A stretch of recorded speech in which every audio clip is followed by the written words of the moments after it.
Hello, I'm Steve Weber, the host of Book Cheapskate. We're running down the top 10 free Kindle books featured today on bookcheapskate.com. Happy Saturday, everyone. It's October 4th, 2025. With me, as always, is my co-host and my bookworm sidekick, Cassandra. Good morning, Cass. Good morning. Ready for another Saturday roundup? We've got quite a mix today. We sure do. Okay, let's dive right in. First up, number 1, That Black Pig by Ben Colley. This one sounds intense. Humorous thriller, comic noir. Yeah, it's got a fascinating setup. The main character is this, really successful photographer. Think billboards and magazines, the whole deal. Okay. But his past involves shooting low-budget porn. And suddenly that past comes crashing back because his old colleagues, they're starting to die. Oh, wow. So it's like violent blowback. Exactly. And he gets pulled back into that whole dark world, basically forced to save this former starlet he once cared about. It promises to be funny and disturbing. That's a tricky balance. Funny and disturbing. It is. But what's really interesting, this is the author's debut, Ben Colley. He actually studied under Martin Amis and Ian McGuire. So, like, serious literary chops behind this gritty story. Huh.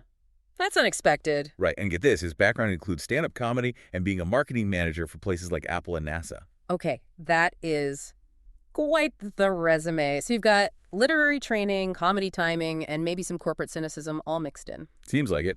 Perfect if you like your noir, really dark, kind of funny, and, morally complicated. Gotcha. Okay, moving on to number 2, a complete shift here. Fatkini. The Fatkini Chronicles, Book 1 by Monica Ross.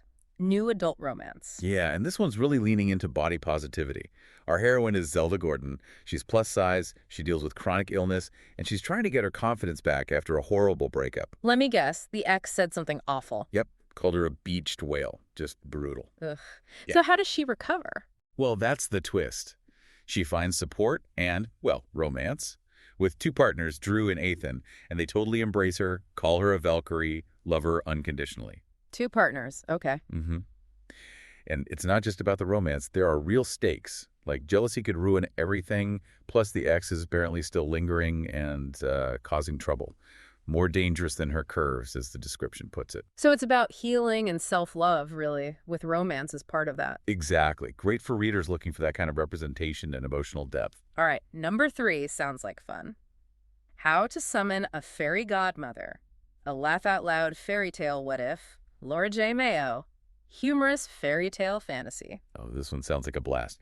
So Lady Theodosia needs help, like major help. She's facing bankruptcy and being forced to marry some old geezer who just wants an heir. A brood mare, apparently. Yikes. Standard fairy tale setup for needing magic help? Right, but the fairy godmother she gets, Cecily of the Ash Fairies, she's gorgeous, but also kind of devious, maybe a little lazy. More interested in smoking her pipe than waving a wand. Huh. Not your typical godmother, then. Not at all. And here's the big comedic twist. Theo has to prove she's good enough to earn Cecily's help. She has to work for it. Oh, I like that. Yeah. And the goal isn't to get into a marriage, it's to get out of one. It totally flips the Cinderella story. Nice. So for fairy tale fans who like things a bit sideways and funny. Definitely unconventional godmothers. Heroines who got to hustle for their happy ending. Cool. Okay, number 4. Things get darker again. Traitor Witch. The Deadwood Book 1 by Mistry. Romantic fantasy, reverse harem. Right. So reverse harem, for anyone maybe not familiar, means the main female character has multiple romantic interests at the same time. Okay. And our lead here is Nilsa. Lunar witch, divine assassin, framed for murder. She's on the run, hiding out with pirates, pretending to be a harmless solar witch. So huge tension right there. She's deadly powerful, but has to act weak. Among pirates.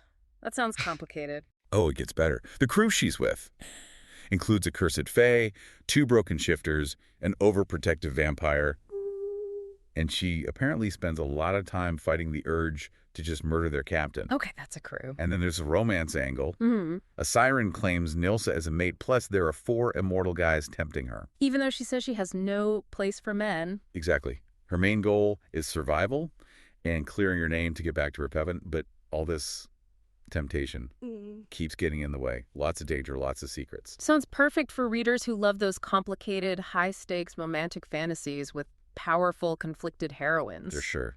Deadly witches, pirates, shifters, vampires. It's got the works. Right. Let's take a breather with number 5. This sounds different. The Little Book of Takoyaki by Jessica Harlan, a cookbook. Yes, but a really, really specific one. It's all about the takoyaki pan. You know, that Japanese pan with the little round wells, usually for octopus balls. Oh, yeah, I think I've seen those. So it's just recipes for octopus balls. Well, that's where it gets interesting. No, the whole point is that this pan is way more versatile than people think. It's about using that unique shape for all sorts of things. Like what? Okay, so besides traditional takoyaki, think Western stuff like arancini, risotto balls, or jalapeno cornbread balls. Whoa, okay. And desserts, too, like matcha cake pops or little molten brownie bites. The book gives you all the practical advice, batters, fillings, how to garnish. So it's about maximizing a niche kitchen gadget. Exactly. Really clever. Great for home cooks who like getting creative or who already have one of those pans gathering dust. I might need that one myself. Okay, number 6. Back to romance, and sounds like a steamy one. Thirst, The Calvettis of New York, Book 1, by Deborah Bladon. Contemporary romance. Yeah, this one starts with a pretty intense setup. A woman moves into an apartment, sees her gorgeous neighbor watching her from his window. Okay. A little creepy, maybe. Well, she seems into it. Okay. Because she starts stripping for him, slowly. So there's this voyeur exhibitionist thing going on between their windows. Right, a very specific kind of tension. But then, the huge complication.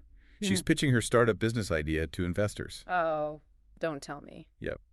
The guy who watches her every night. He's one of the 3 investors who basically hold her entire future in their hands. Ouch, that is awkward. And high stakes. Totally. Can that intense window attraction survive the reality of, him being her potential boss or backer in a boardroom?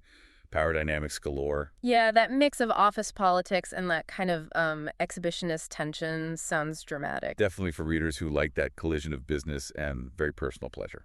Okay, number 7 takes us way back. The classic, The Scarlet Plague by Jack London, post-apocalyptic sci-fi. And written in 1912, which is just wild when you think about it. 1912, wow. What's the premise? It's set in 2073, 60 years after a super deadly epidemic called the Red Death wiped out most people.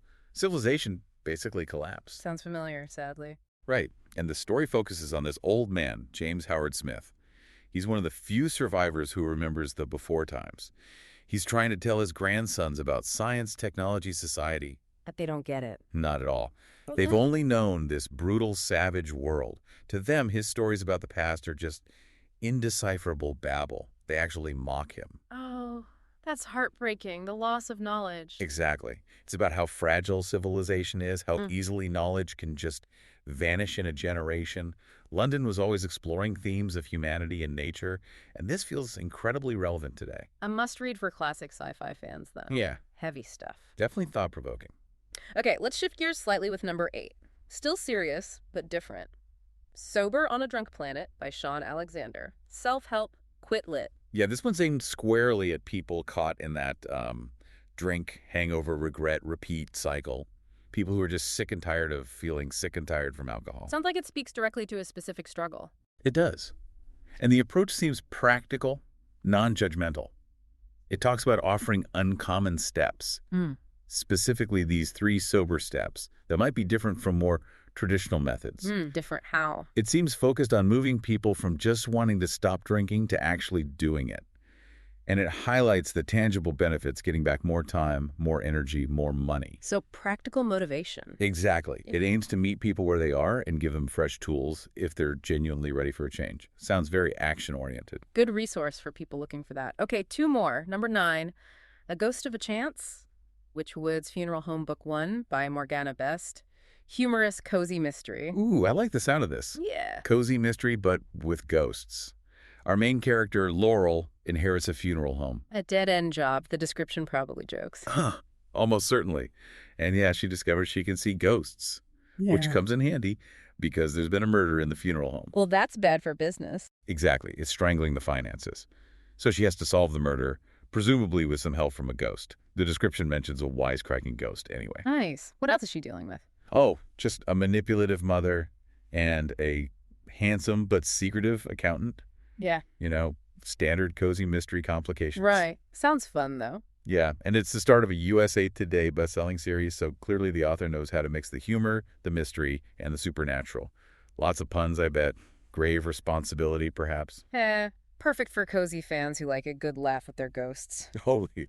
And finally, number 10, Academy of Shifters, Werewolves 101, Veiled World by Marisa Clare, paranormal fantasy, academy setting. Classic setup here. Orphan protagonist thinks she's off to normal college. But she's not. Nope. Wakes up naked in a forest, gets told she's actually a supernatural monster. Well, that's a rude awakening. Right. And she has to enroll immediately in the secret academy and take, literally, Werewolf 101. Okay, that title alone is great. Werewolf 101. Isn't it? And there's an antagonist / maybe love interest, an infuriating lion shifter who does yoga and calls her Poodle. Poodle. Oh, it's fighting words. Definitely. But it's not all fun and games. There's real danger. She has some kind of rare ability. The chosen one. Sort of, but maybe the cursed one. Because Yeah. the last shifter with this ability ended up dead. So she needs to figure out this whole secret shifter world fast. She needs to, Go on, say it. she needs to get her shift together. Knew it was coming. Couldn't resist. Plus, there's that forbidden attraction thing with the off-limits lion shifter. Danger, humor, secret societies, ticks all the boxes for Paranormal Academy fans. Sounds like a strong finish to the list. 10 very different books today. A really great mix, for sure. Well, thanks for joining us today. And remember, if you want to download any of the books we've mentioned today for free from Amazon, visit us at bookcheapskate.com and you'll have all the links right there. Gotta be quick, though. But do it now. These books are free today, but might be back to full price tomorrow. Also, along with those freebies, the site has a ton of specials on deeply discounted Kindle books and also a heads up on the best new releases. Every morning, it's all brand new. Cass, we'll do it again tomorrow. Sounds good. See you then. Until then, keep on opening new worlds with great books without opening your wallet. And whatever you do, remember this. When you read, Your mind becomes its own kingdom.